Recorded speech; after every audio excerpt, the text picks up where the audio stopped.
ಕಾಪಾಡುವ ರೋಗ ನಿರ್ವಹಣೆ ಇದೆಲ್ಲದರ ಬಗ್ಗೆ ಪ್ರಸಾದ್ ಅವರು ಮತ್ತು ಇನ್ನೊಂದಿಬ್ಬರು ವಿಜ್ಞಾನಿಗಳು ಭಾಳ ಅದ್ಭುತವಾದ ತಿಳುವಳಿಕೆನ ನೀಡಿರ್ತಾರೆ.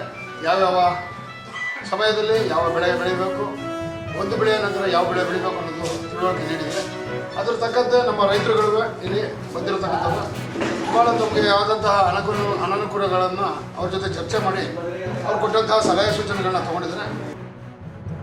ಆಕ್ವಾಕಲ್ಚರನ್ನು ಹೇಗೆ ಡೆವಲಪ್ ಮಾಡ್ಬೋದು, ನಮ್ಮ ಅಗ್ರಿಕಲ್ಚರ್ ಜೊತೆಯಲ್ಲಿ ಆಕ್ವಾಕಲ್ಚರ್ ಯಾವುದೆಲ್ಲ ವಾಟರ್ ರಿಸೋರ್ಸಸ್ ಇದೆಯೋ, ಜಲಾಶಯಗಳಾಗಲಿ ಅಥವಾ ಕೆರೆಗಳಾಗಲಿ, ಪಾಂಡ್ಗಳಾಗಲಿ ಅಥವಾ ಕೃಷಿ ಹೊಂಡಗಳಲ್ಲಿ ಯಾವ ರೀತಿ ನಾವು ಆಕ್ವಾಕಲ್ಚರ್ ಡೆವಲಪ್ಮೆಂಟ್ ಮಾಡ್ಬೋದು, ಮೀನು ಕೃಷಿ ಮಾಡಿ ನಮ್ಮ ಆದಾಯವನ್ನು ಹಾಗೆ ಆರೋಗ್ಯವನ್ನು ಉತ್ತಮಪಡಿಸಬಹುದು ಅನ್ನೋ ಬಗ್ಗೆ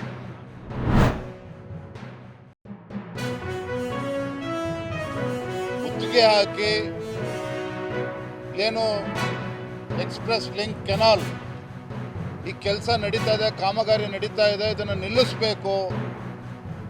ಯಾವುದೇ ಕಾರಣಕ್ಕೂ ಹೇಮಾವತಿ ನೀರಿನ ವಿಚಾರದಲ್ಲಿ ತುಮಕೂರು ಜಿಲ್ಲೆಗೆ ಅನ್ಯಾಯ ಆಗಬಾರ್ದು.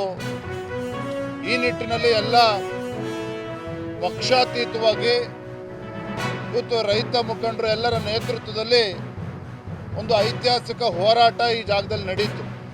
ದಯವಿಟ್ಟು ಯೋಜನೆಯನ್ನು ಪ್ರತಿಷ್ಠೆಯಾಗಿಯೂ ತೆಗೆದುಕೊಳ್ಬೇಡಿ. ಎಕ್ಸ್ಪ್ರೆಸ್ ಲಿಂಕ್ ಕೆನಾಲ್ ಇದನ್ನು ಪ್ರತಿಷ್ಠೆಯಾಗಿ ತೆಗೆದುಕೊಳ್ಬೇಡಿ. ತುಮಕೂರು ಜಿಲ್ಲೆಯ ರೈತರ ಏನು ಅವರ ಅಭಿಪ್ರಾಯಗಳಿದೆ ಅದಕ್ಕೆ ನೀವು ಮನ್ನಣೆಯನ್ನು ನೀಡಬೇಕಾಗ್ತದೆ. ನೀವು ಏನೇ ಮುಂದೆ ಹೊರಿಬೇಕು ಅಂದರೂ ಸಹ ಇವತ್ತು ಸರ್ವ ಪಕ್ಷದ ಸಭೆಯನ್ನು ದಯವಿಟ್ಟು ನೀವು ಕರೀರಿ. ಈ ಭಾಗದ ರೈತರ ಅಭಿಪ್ರಾಯ ಏನಿದೆ ಅದನ್ನು ಕೂಡ ನೀವು ಆಲಿಸಿ. ನಿಮ್ಗೆ ಯಾವುದು ವಿಚಾರ ಗೊತ್ತಿಲ್ಲ